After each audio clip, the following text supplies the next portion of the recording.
Good evening and welcome to our show. I'm Tom Waters, your host, and we have a fantastic show for you this evening. I have two outstanding guests, and they're going to provide so much information to you. But as I always tell you, be sure to have something to write with and something to write on, because you're going to be taking a lot of notes. We want you to stay up to speed on exactly what we're covering. My first guest is Fred Wagger. He is a retired Army Sergeant First Class. Of course, I always talk about the veterans when we have veterans on, and this is just fantastic. He is now serving as the Benefits Protection Team Lead Legislative for the Nevada Department of Disabled American Veterans, DAV. You've heard so much about them. Additionally, the Southern State Legislative Chair for the VFW, the Veterans of Foreign Wars. So, Fred, what is your mission, and can you tell us something about it? Well, so I was appointed by the department commanders, state commanders of those two organizations, and my mission for the DAV is to work with both state and federal legislators to get them, make sure they know they should be supporting bills, both state and federal bills, relating to veterans and their benefits and their health care. And so for the DAV, I do that both federally and state. For VFW, I'm the Southern State Legislative Chair, and so it's only about state legislation, although some of that ties into federal as well, as you know. So the mission is to just make sure that I'm working as a liaison for all the legislators to make sure they're interested in sponsoring and supporting veterans bills. Now, you talk about congressional bills. How can you tell us more about that? So, the congressional bills, of course, in the Congress as it's set up, each member can submit however many bills they want, sponsor them. As you can imagine, I mean, here in the state, we get 500 and some bills for a 120-day session. And so nationally, it's a biennial legislative session. So the bills you submit this year in 2025 may not get passed, but they may roll over, but they have to be rolled over by that member who sponsored the bill in the first place. It's a convoluted way of doing things, but it works. I mean, they get the bills in, and you can co-sponsor whatever bills you want as well. And so our congressional delegation, I've always said, they just do an amazing job for us. They support veterans. It's been great. The bills that they've done this last biennium sessions, they sponsored all six of them together. Sponsored 14 bills. Now that's primary sponsor. That isn't just, I'm going to help sponsor a bill. That's a primary sponsor. Okay. Amazingly, so 14 sponsored, but that delegation also co-sponsored 148 veteran bills. Wow. And these are the ones that disabled American veterans are tracking. And so when the National Convention gets together for DAV, they vote on resolutions. VFW does the same thing. When the DAV gets those resolutions, then they look at the bills and see, do they match any of the resolutions? And when I say we're tracking, that's the ones we're tracking. So it's not somebody at the top going, okay, I want to track this bill or that bill. It's because of the membership passing resolutions. And those resolutions start at the chapter level. And they go from chapter to the state department, and then to national if approved. And so all of those DAV members, VFW members as well, all of the members, they should be well aware of everything you're talking about and get involved to make sure. And if you're not a veteran and you work with veterans, you should also try and make sure that they're doing something to make sure that our congressional members know what's going on.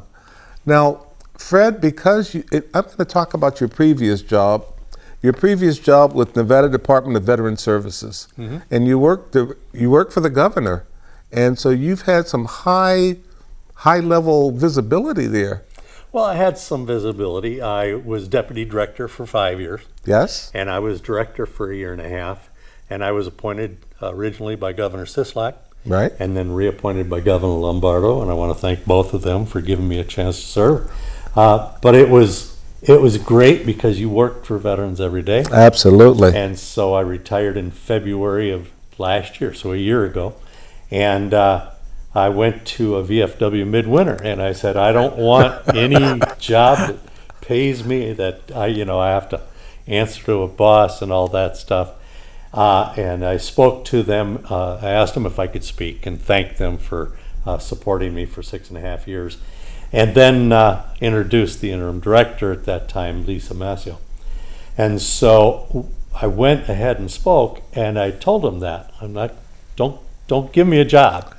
And then during the lunch break, the department commander came up and he says, I know you don't want to work, but I have something that I'd like you to consider. So for a couple of weeks, I sat on it because I had just retired. And so I thought about it, and I said, I love the legislation piece of the job. And so I told him, yes, I'd help. And then I went to the DAV state convention, and same thing. All right. So I'm very pleased to be sitting here today representing two great organizations. And we're honored to have you. And just with the information that you're providing, I think right now so many people are writing this down. And if you want to contact Fred and ask more questions, because we're not going to be able to cover everything that we want to tonight. So be sure to copy down phone numbers, contact Fred, say, well, Fred, what about this or that or anything else that we've covered or something that we've missed covering? You can call me at that phone number, 775-857-9905. Or you can text me and I'll respond. I may not get to it right away. A lot of times I'm in meetings or whatever, and they don't appreciate when you're on your phone texting. Absolutely. But I will respond, and I have an email as well, and I don't know if we were able to get that up. It's F as in Fred, FWAGAR@gmail.com. Oh, that's easy to remember. Yeah, my first initial last name. A lot of people spell the last name incorrectly and think it's Wager, and even though I live in Vegas, I'm not a wager. One of the assemblymen said, "Oh, Wagger like swagger," and I went, "Well, you know what? I'd never heard that before." So, now you know how to pronounce it, but it's WAGAR, FWAGAR@gmail.com. Very good. I know you've met our congressional members. How about giving their names just so everybody knows who they are? And have you met with them at all? So I've met with them in previous capacities. Yes. I haven't yet for this, but I will be at the end of the month on the 22nd of February. I'm going to D.C. with the Nevada delegation, the department commander, this DAV midwinter. And I've lined up 5 of the 6 offices, and the 6th office says, yeah, give us another week or so we get the congressperson's schedule right. Okay. And so I've got the meeting scheduled for 5 out of the 6, and like I said, the 6th one will come. We'll meet and tell them what our priorities are, DAV priorities, and one will be one we're going to talk about a little later, and that's claim sharks. But yeah, I talk to their offices all the time, and a lot of times the staffers are the ones that are doing the behind the scenes work, and the congressional folks are extremely busy, so you don't always get a chance to talk to them, but I do talk to the offices quite frequently. How about naming the congressional members? Sure. Just for the audience. Sure. So we have Senators Cortez Masto and Senator Rosen. Then we have, and this is based on their hierarchy, we have Congresswoman Titus, we have Congressman Amade, we have Congressman Horsford, who's over Pahrump, I believe. Yes, I work with Steve quite a bit. Yeah, and then we have Congresswoman Lee, and I live in her district in southern part of Las Vegas. So those 6, we have 6 members, 2 senators and 4 congresspeople. And so they do a great job for us. Just this last year, in Congress, the people go, I don't know if they support veterans or not. They talk good, but I don't know. Well, we do have a good congressional delegation, and they work really hard for us. And in this last session, the congressional members sponsored 14 bills. They were primary sponsors on 14 bills. And then they co-sponsored, and these are veteran bills that DAV is tracking based on the membership. And so they co-sponsored 148 bills, veteran bills, in the last session. And they've been very successful on those. And I'm just proud that we have our congressional delegation supports us, but so does state and the governor. And so we're very fortunate to be here in Nevada and have that support from all of our legislators. It is fantastic that you have this information. Now, we know your plate is full, and we're running out of time for this session already, and we haven't covered a lot of information that we really want to cover. But can you really, in about 10 seconds, give us an oversight of exactly what you've seen so far? Well, so far on federal level, we've seen that there have been 14 bills that we're already tracking that have been submitted. And we have had Congresswoman Titus co-sponsor 2 of those, and Congresswoman Lee co-sponsoring 2 of those. So they're already getting involved, and I know the others will catch up as well. But that's what's going on right now, and that's a fast period of time we just went through. It's a lot going on, and we've got so much more to cover. So we want you to come back and join us for the next session, because we've got so much more for you. Welcome back. We're so glad to have you back with us. We have so much more information that we definitely want to make sure we get to. We don't want to run out of time on this. Fred, there's so many other things that we wanted to cover, but I'm going to go ahead and let you talk to the audience to give them all of this invaluable information. So thank you. One of the things I want to do is make sure they know of bills that are in the state legislature. Okay. You're here, and we need your help in contacting your legislators here. And I know Assemblyman Hafen extremely well, and he's always been a great supporter of ours, so I want to thank him for that. But we are tracking 4 Assembly bills and 5 Senate bills currently, and I want to get to one of them, but we've had Senator Krasner, Senator Cruz Crawford, Assemblyman Hibbets, Assemblyman Urick, Assemblyman De Silva, and Assemblyman O'Neill, who have all put in bill draft requests, and now some of those have already become bills. Okay. And it's wonderful. And I've been working with Assemblyman De Silva on a bill that he put in. It's an omnibus bill, which means it's got 5 sections to it instead of just 1. And so I really want to talk about that as much as I can while all 5 sessions. Go right ahead. All right. So the first one is we have 2 programs in the state that are already being done by the Human Resources Division, and these are working extremely well, and they're veteran programs, and they were both created by executive order, and we want to now codify them in law so they stick around. Okay. And so the first one is about employment opportunities, and so that's the first. It's codify the state of Nevada's veteran hiring program. And like I said, that's already in process. We just want to codify it into law. The other one is the peer mentor program for veterans.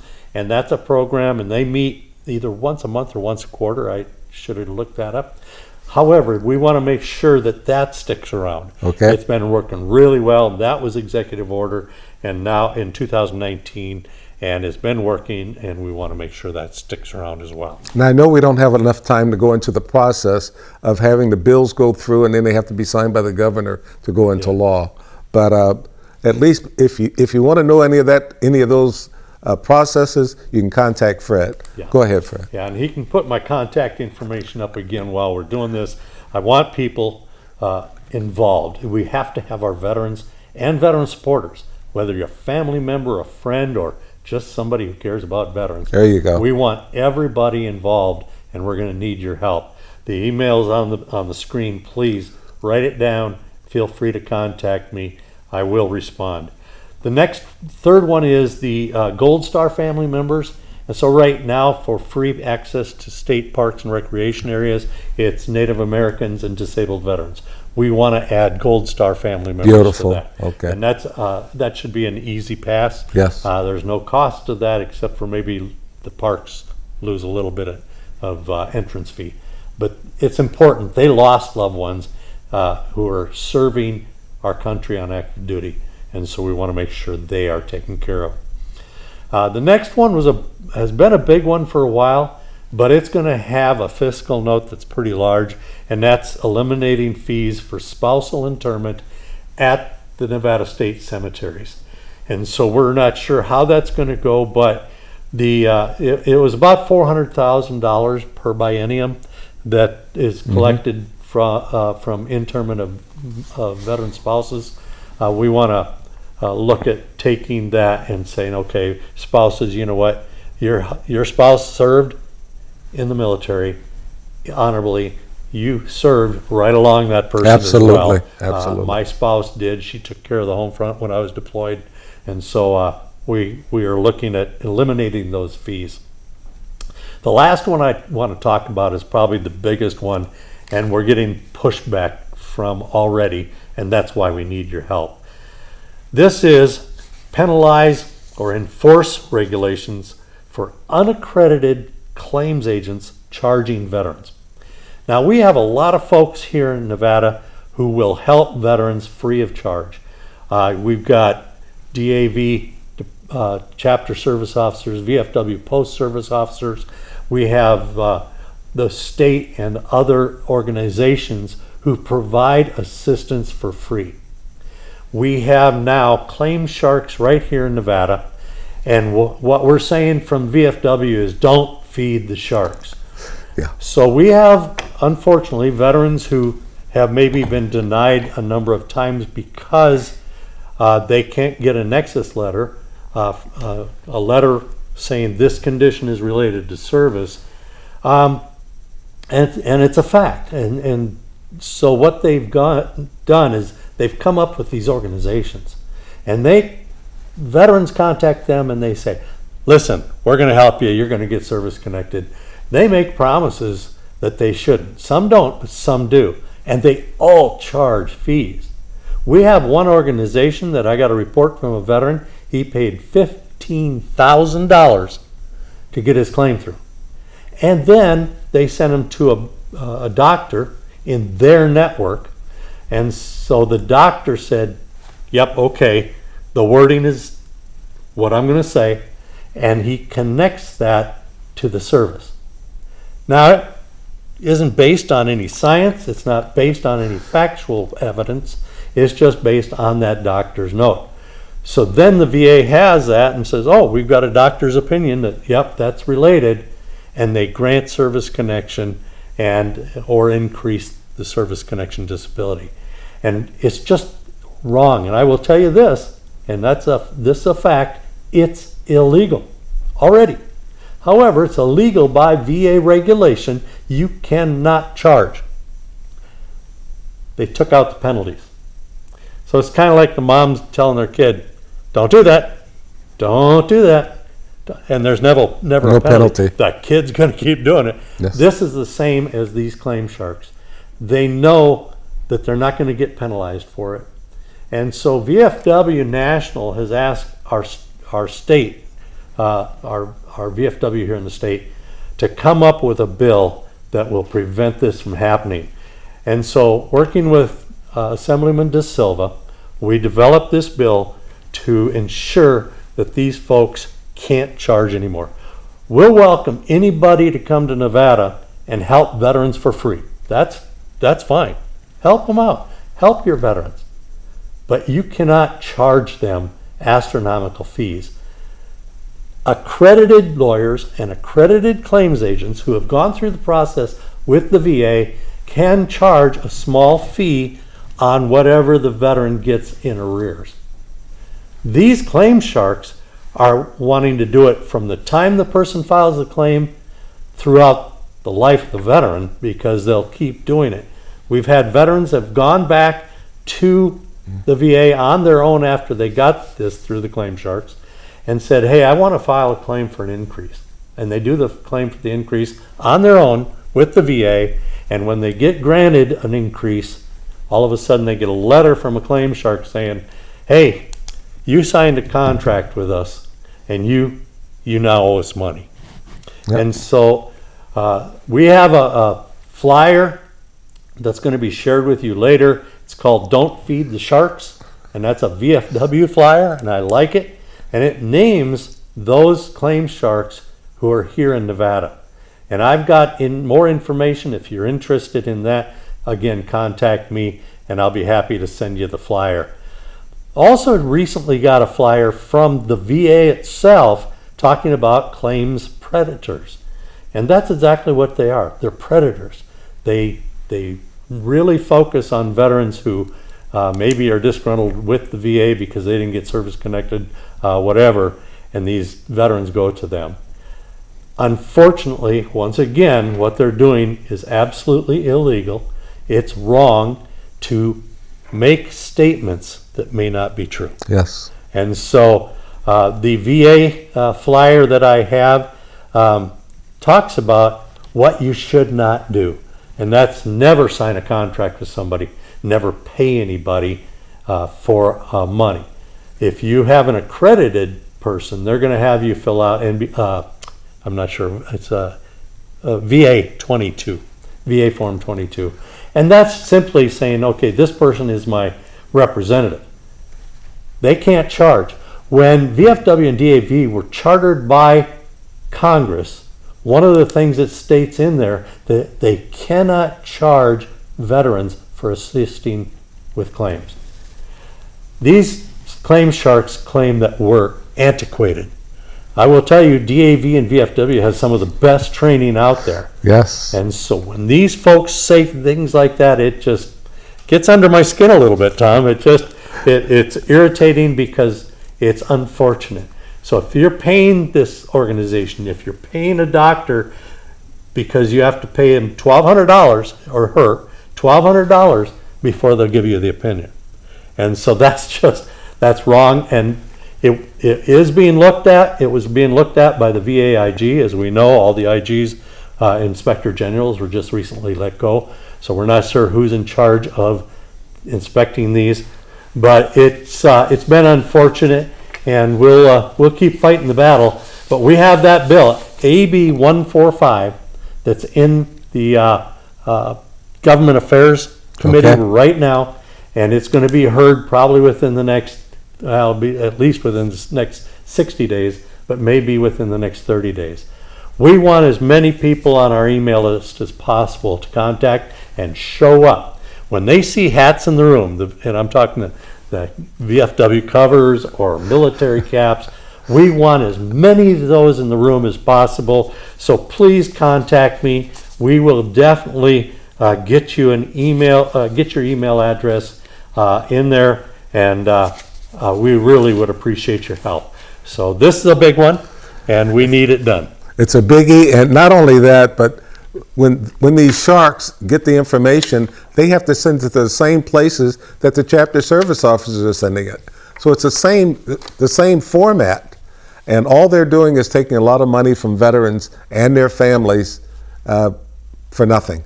Well, then when they do that, you're right. They send it to the same place. They say we can get it done better and faster.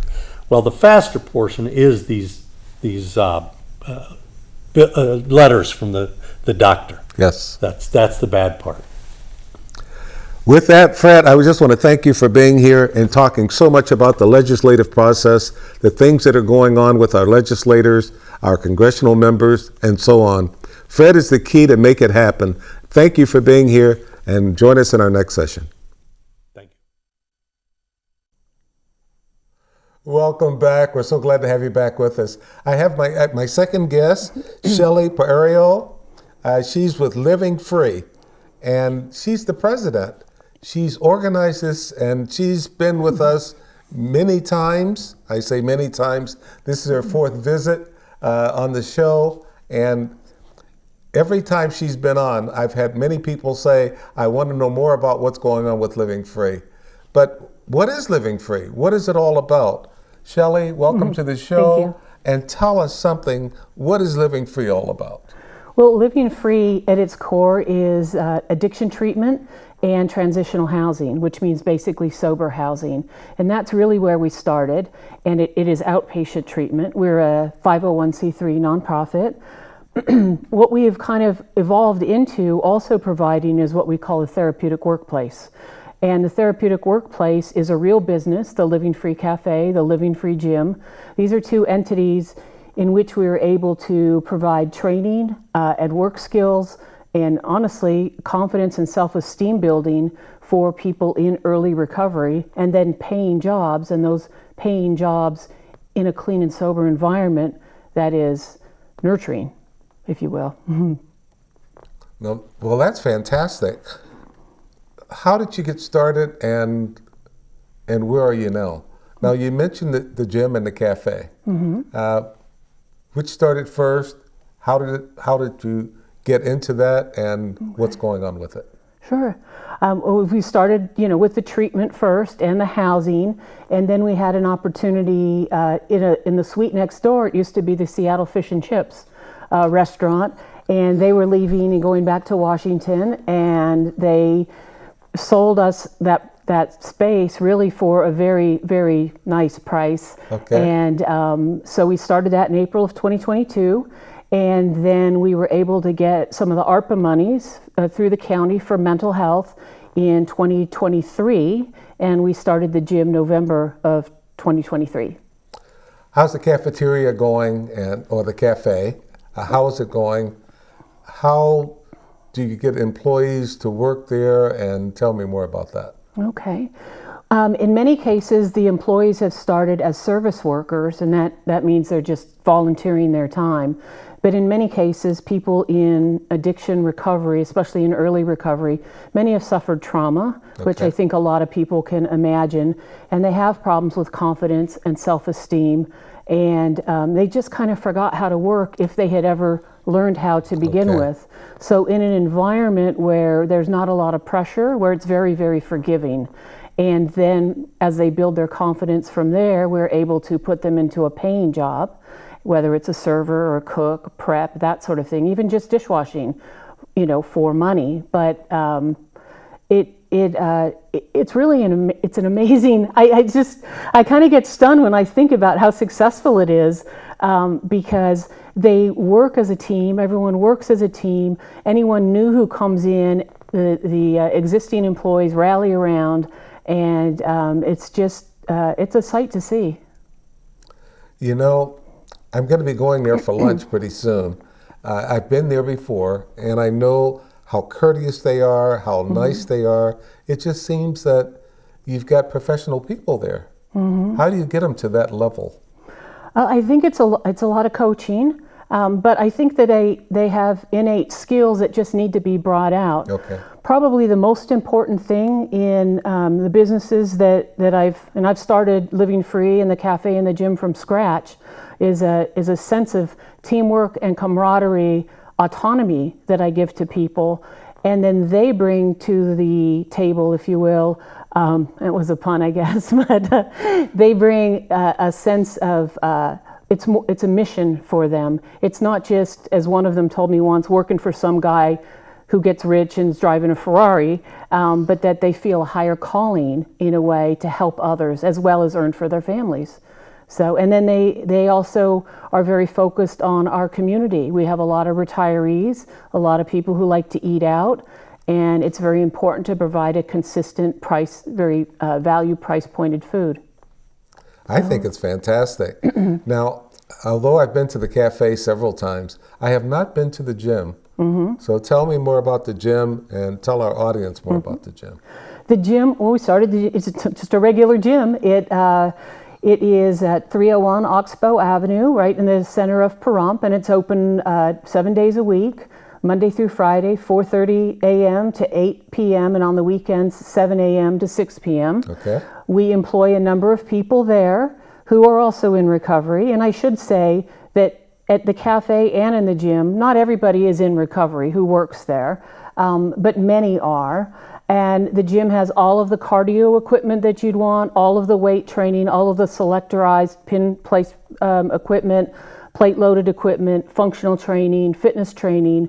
And we focus very heavily, again, on the senior community. We have the Silver Sneakers insurance, and we have 3 classes a week for free for mostly the seniors attend that class. It's a group fitness, Silver Sneakers, but anyone is able to attend if they choose.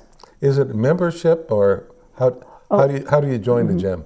Yeah, it's a membership, and I think this is, thanks for bringing that up. This is probably the most differentiating point of our gym compared to others. We do not charge any fees. We do not have a sign-up fee. We do not have a cancellation fee. We do not have admin fees. I feel that if you like our gym, you'll stick with us and you'll keep paying. And if you don't like it, we want you to be happy, go somewhere else. We also have no contracts. So you can sign up for a day, a week, a month, 6 months, or 12 months. And of course, the longer you sign up, the better value it is. But that way we're able to meet a number of people's needs. A second thing that's different about our gym is that we provide free gym memberships for our clients and for other clients of other programs, for instance, Fresh Start Sober Living. Okay. The people in that program, we have gym memberships often for free or discounted for people who are in the drug court program. So we are trying to give back to the community in that way as well. We believe very strongly that fitness and nutrition are critical components to health and well-being, obviously, but to addiction recovery and specifically. Okay, give those hours again for the gym. Oh, sure. Monday through Friday, 4:30 a.m. to 8 p.m. and Saturday and Sunday, 7 a.m. to 6 p.m. Okay, now for the cafe. How about the hours for that? The hours for the cafe, Monday through Friday, 6:30 a.m. to 6:30 p.m. and on Saturday and Sunday, 8 a.m. to 3 p.m. And I want to mention, we've been doing this for probably close to 2 years. Every weekday, 4 to 6 p.m., we have 10% off for everybody, off of food and beverage, not merchandise, but food and beverage. It's a flat, we call it the inflation buster or happy hour. Some people criticize us for using happy hour, like, aren't you happy? It's 10% off. Like, why does it have to relate to booze? So we have that. And then anytime for veterans and first responders, there's a 10% off. Oh, I did not know that. Did you not take advantage of that in the past when I you've don't been think there? I did. Well, the next time you go, you better ask. Yes. Like I said, I'm going to be going there for lunch pretty soon, and I'm going to remember that. Good, thank you. Okay. Now, in addition to the cafe and the gym, what else do you do for Living Free? So I'd like to just kind of step back on the treatment side. Okay. We were pretty new at this when we spoke last, when I was on the show last, but we have a women and children's program, which is very unique to Nye County. It is unique to Nye County, and I think there are very few in Nevada at all. But we have a transitional living home and a therapeutic wraparound program that supports mothers with children and pregnant women. And that, and right now we had 4 pregnant women. One had a baby in October, a very healthy baby, and this is so important. A lot of times women are pregnant and they're struggling with addiction. So for them to be able to go into a house or a home with structure, supervision, accountability, and staffing to support their needs. Some are first-time moms. They have no family to support them, that sort of thing. So we are there to support them in all of that, getting to doctor's appointments, getting to the hospital to have the baby. We had another baby last week. That baby went for adoption, and then we're expecting 2 more at the end of February and early March. Great! So it's pretty exciting, and we have some toddlers in the house too, and they're just cute. They're just so darn cute. So, but it's a handful. Now you talk about the houses, but how many houses, how many women, and Oh, yeah. We have 4 houses total. We have a total of 28 beds. So Okay. we have 10 beds for men, 12 beds for, I call it regular women, and then 5 adult beds in the women and children's home. Okay. So from that standpoint, that's a lot. We also won a grant through the for Resilient Nevada, the opioid settlement monies, and there are 6 beds of that 28 that are reserved for people from Frontier Nevada, which means Pahrumpians don't count. We're rural here. Okay. So this would be people from Amargosa, Beatty, Tonopah, etc. And right now we have 4 of those 6 beds full, and that's been a big help, because in many of those cases we have people in the houses who would be sitting in jail right now. Wow. Yeah, instead of doing treatment, getting themselves back together, getting jobs, saving money, getting their lives together so that they can get off parole and get back to their families. So The service that you provide is just so important. It's so important for people in need. When you talk about men, the women, and the women with children, and you're taking care of this. Now, you talked about grants. Is that the only cost? Well, we actually there are a lot of costs that we have, but I've also tried to structure the company so that we're not wholly dependent on one area of Okay. income. That we essentially have 5 different income streams, and grants are part of that. Medicaid, programmatic income, were contracts that we might sign. Eventually, we'll have net proceeds from the gym and from the cafe, which will help underwrite, and then donations and fundraising. So we try to keep that broad so that, God forbid, one area kind of dries up, or like during COVID, things got very tough, that we can stay in business. Okay. Well, we're running out of time on this session, but we'll be getting into the next session. We want to talk about the cost to the individuals, and we can do that in the next sessions. Right. So come back and join us. Thank you. Welcome back. We're so glad to have you back. This is our final session, but we've got so much more that we want you to know about living free and everything that's going on, not only with the cafe and the gym, but the housing and just so much more. So Shelley, since we're in this final session, tell me more about exactly where you are and things that you want our listening audience to know about. Wow. Well, I think one thing people are aware of is that addiction is a really difficult problem, and Yes. it's a tough challenge. We also understand that it is a family disease, and by that what they mean is it impacts the family. Even if someone's in your family is not using, and someone is, the whole family is affected, and Absolutely. usually in negative ways. So we try to provide support to families as well, though in many cases people don't have family that are there for them, or that they've burned bridges. And that's why I think it's so important, the treatment that we provide and the housing that we provide, because with our licensed clinicians, we also have peer support staff. We have a Okay. number of people, and I am a person like that who is in recovery myself from addiction. We have over 23 years clean and sober, and we have a number of peer support staff who have kind of been there, done that, and have actually been in our treatment as well, and are there to provide that just sort of camaraderie on a professional level that's different from the clinical side of things, the therapy side, so that people feel more comfortable going and getting a job, going and doing some of the things that they need to do for self-care. There are people who come to us that they have no food, they have no clothing, they might come out of jail. We're taking someone who hasn't had a haircut in a year tomorrow to get a haircut. There are a lot of wraparound services that we also provide that's part of our housing. We don't get funded for that. We use donations, and town is, Pahrump, the town of Pahrump has been very generous to us over many years. So That is an aspect, I think, that I've tried to run the company. I founded it from nothing, basically, but an idea and help from people and credit cards. It wasn't maybe a good idea, but there you are.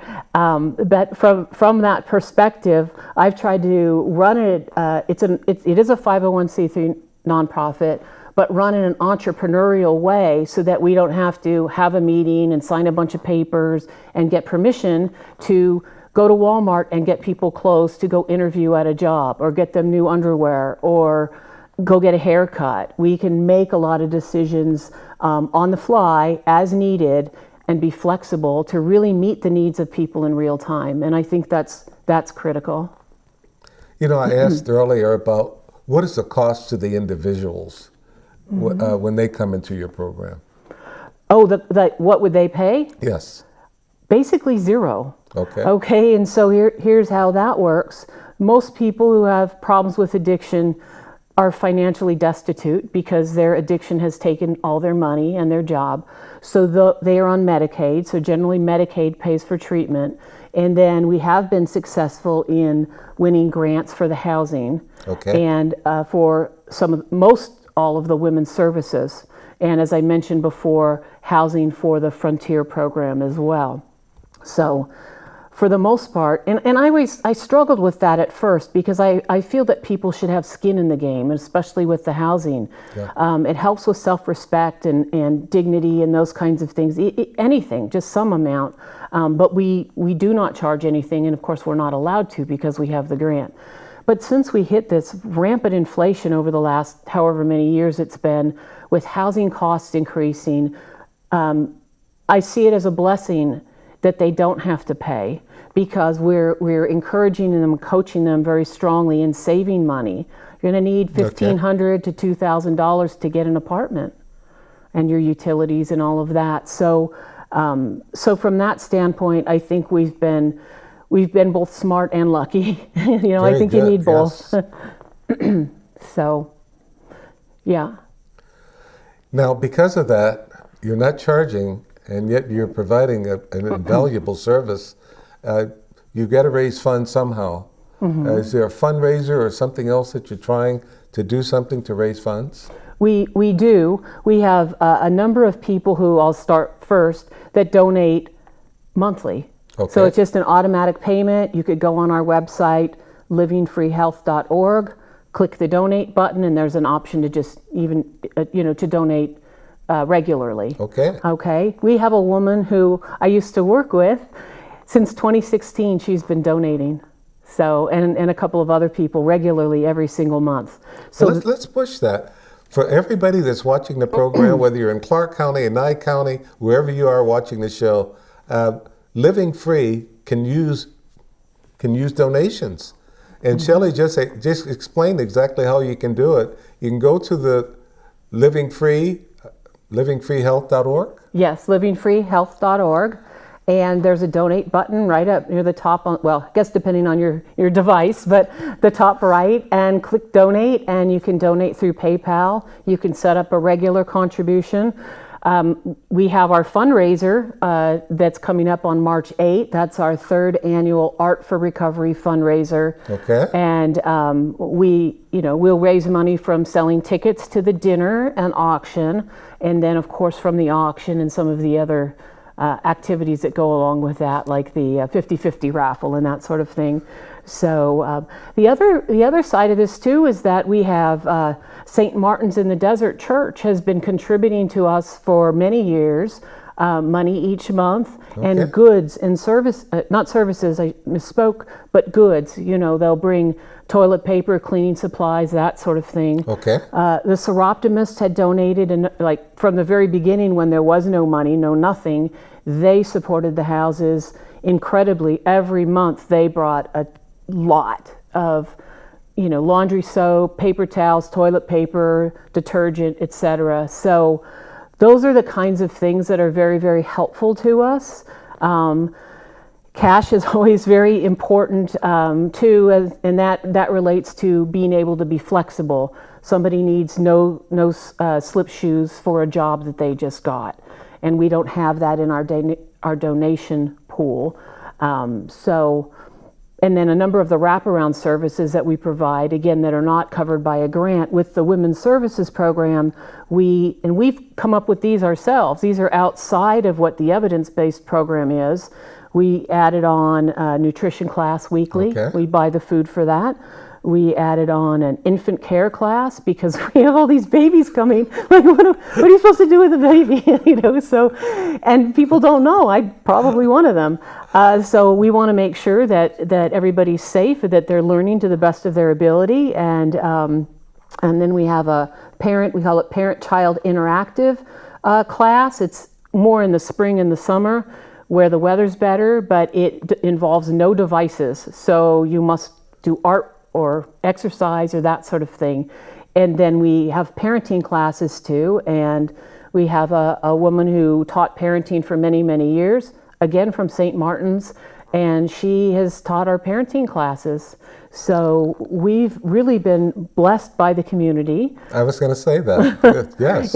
It's amazing. We worked hard at developing relationships. I've really always wanted Living Free to be a part of Pahrump, but my goal was not I never wanted it to be the Shelley show. What I wanted it to be was something that the community owns.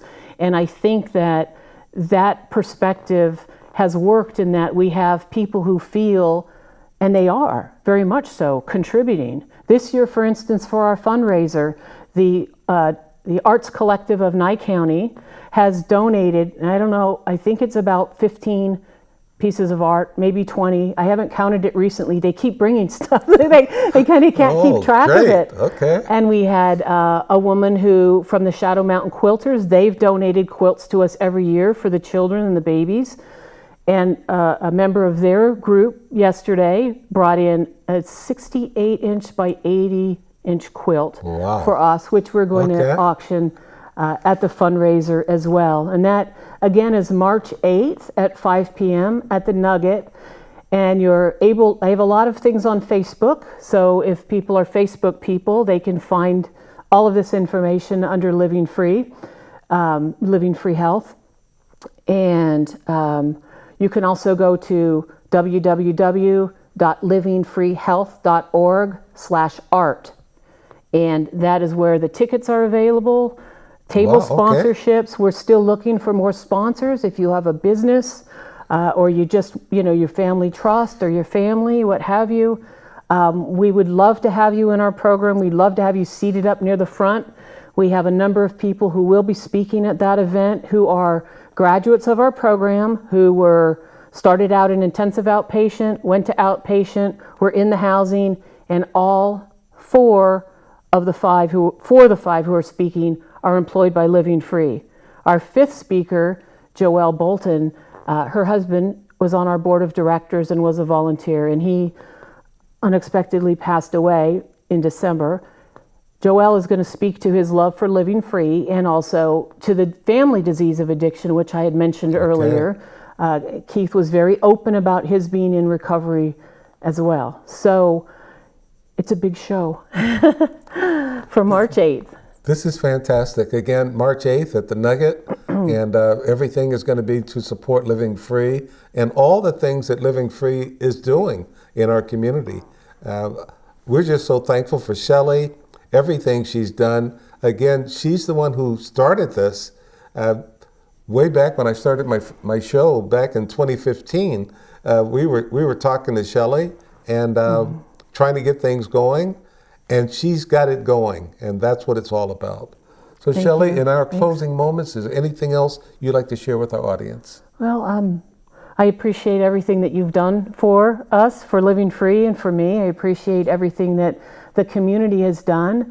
And I see it as a community effort on a lot of levels. I think it's important to say that we have 32 employees now. We went from basically me alone in my living room to now 32 employees, so we contribute a lot to, the tax basis of town and supporting people and their families, and I think that's very important too. So, Shelley, again, I want to thank you for being on the show tonight. I want to thank all of you for participating with us. This is something that we try to bring to you each and every month, So come back and join us next month for another outstanding show. And thank Shelley and Fred for being here tonight. Thank you.